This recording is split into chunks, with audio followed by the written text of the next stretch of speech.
Okay, so I'm starting to work on my brother's sewing machine to kind of like oil it up and clean it out and everything like that. Mine is a XR9550, and I just opened the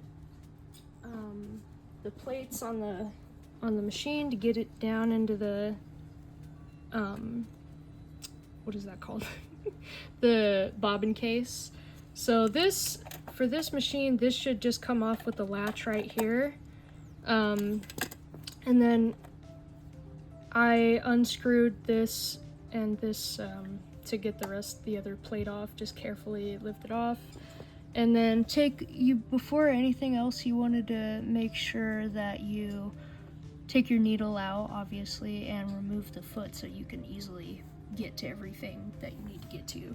So I'm kind of cleaning out any dust that's like, in there with my paintbrush, just gently kind of get whatever's in there out. There's some junk in the feed dogs there. Could get some alcohol and like just gently wipe things that have any oil on them or anything like that. But that's what I'm doing right now to kind of get started in the cleaning process. Next thing you're gonna wanna do is go to the back of your machine. There's a screw right here. I just taped over it so I don't lose the one that I have in there. You unscrew that, and then this part of the machine should just lift off really easy. Don't yank or pull it, you might break something on there.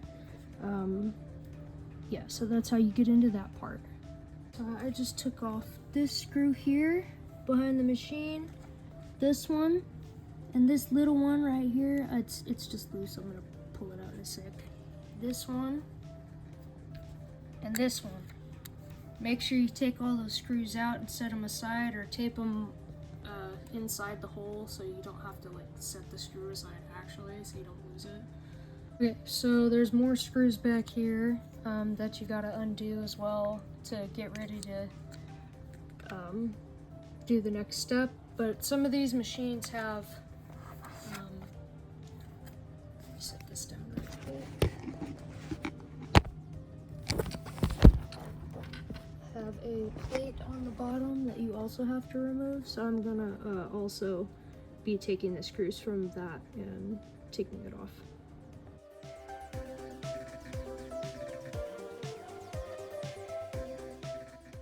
Okay, y'all, so this is the crazy part. So after you take off that plate from the bottom of the machine's gonna start to come apart. Be careful, make sure you're holding everything together. Don't and be super careful of the wiring because it's very tiny.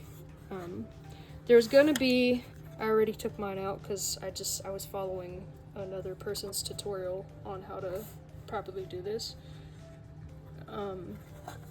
There's gonna be a couple little wires. There's one here and one big one there. Looks like this. Wires. It's all gonna be in this channel right here. So you're gonna gently take it out of the channel, lead up to here. It's gonna be plugged in. So you're gonna just gently wiggle it, get it out of there, and then you can pull it apart so you can get to the rest of your machine. Okay.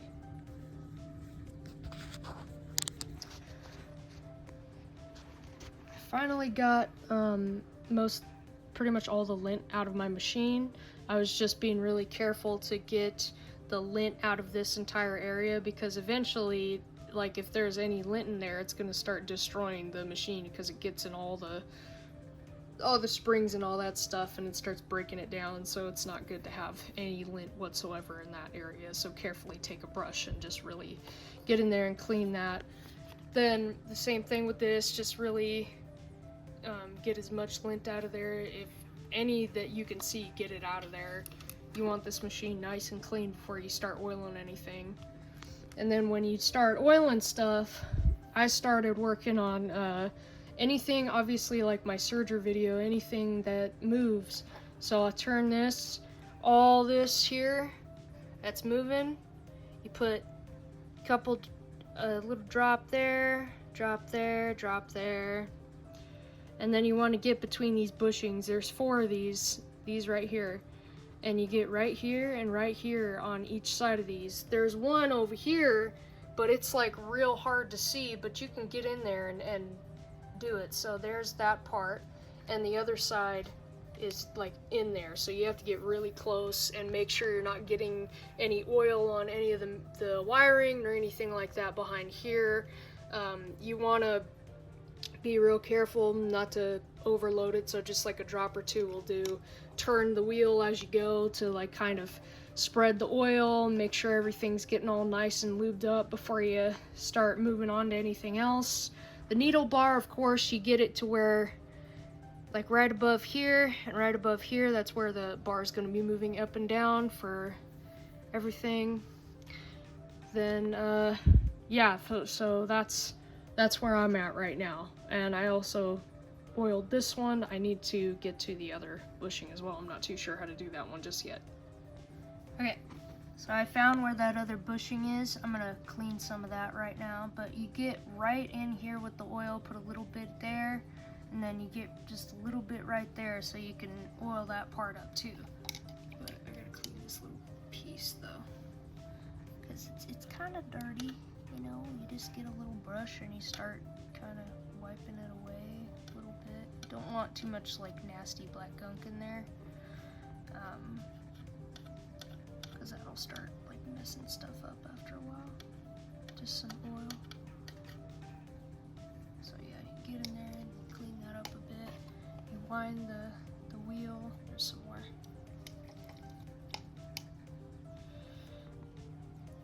That out of there. I wish my camera would focus and not be annoying. Okay. Alright, now I'm gonna get my oil. Get that bushing. Oop. Right. Oop.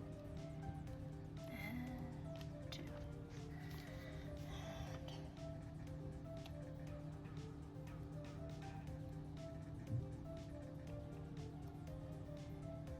There we go. Brush, kind of just go in there and paint the oil on just to make sure it's nice and all over it too.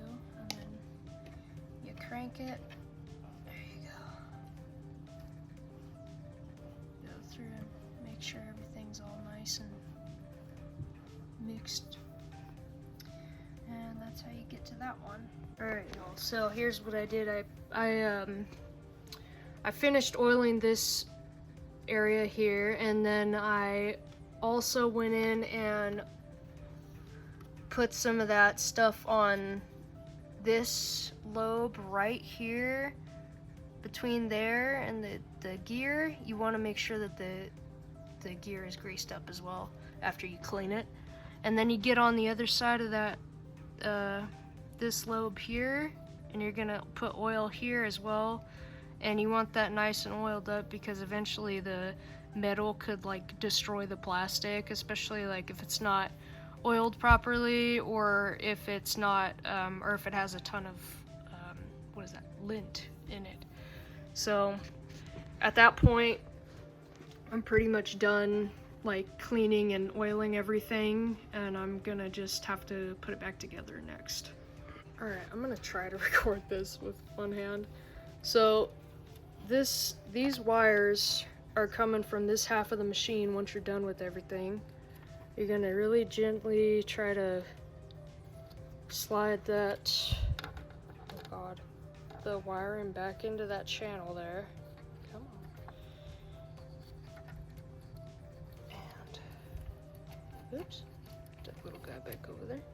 Move that over there, and then you're gonna take that big guy. Oh, bro, if you would focus, that would be freaking awesome. That would be great. My camera has ADHD too. It's fine.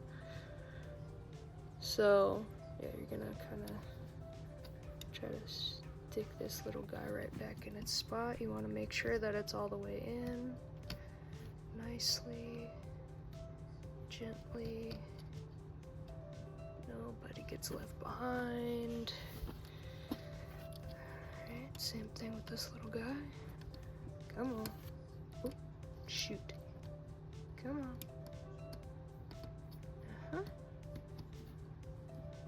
This. Gently, just kind of make sure that's nice and settled in there. There's nothing popping up. And that's that part to connect that. Alright, once you have the machine back together right there, you just gently slide the two pieces back together after you, after you put those wires back up, and then you attach the bottom plate to the machine, and then we'll move on to the next step.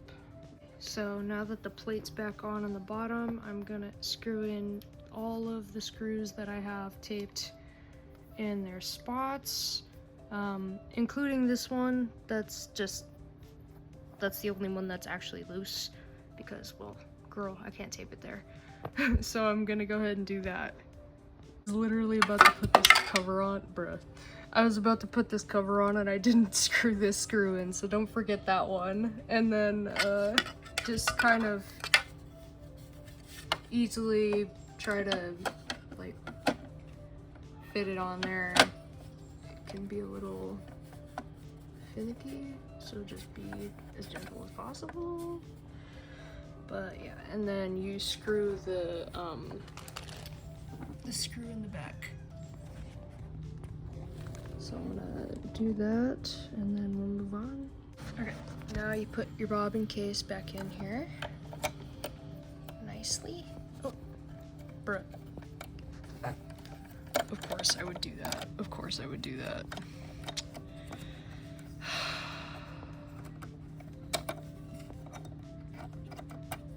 Remind me why I am the way I am. Just, bro. Okay, let's see if I can get it moved back a little, just a bit. Okay, bro. Can you like actually do what I want you to do? Damn. Yee! Bro, what the fuck? Get in there. No. Don't shut up. There we go, finally. Okay, I was like, bro, why are you not going? Okay, after that bullshit, you take the little plate and you screw that back on there, and then we're gonna pop this little guy back on. I got it all put back together. Now I'm gonna get a piece of fabric and test it out. And I've got it all threaded and everything. Moment of truth. Let's try a back stitch first. E1. Ah, what the fuck does E1 mean? Why the E1 was showing up despite my presser foot being down, it was because this lever inside of the machine was not on the left of where the presser foot was supposed to be coming down. There's a latch in there. So when you're putting your machine back together, be sure to like gently make sure that that lever is on the left of that little like latch that's coming down this way, and the plate's going this way to the left. So make sure that when you're putting it together that that's on the left, because that's why my machine was like freaking out. I'm like, bro, what the fuck happened? Like, I put everything together properly. I know that for a fact. So we were looking around on the internet and someone found how to fix it. So yeah, just be mindful of that if you're gonna do this. Now for the actual moment of truth. Let's see if this son of a bitch goes. Well, look at that. God damn.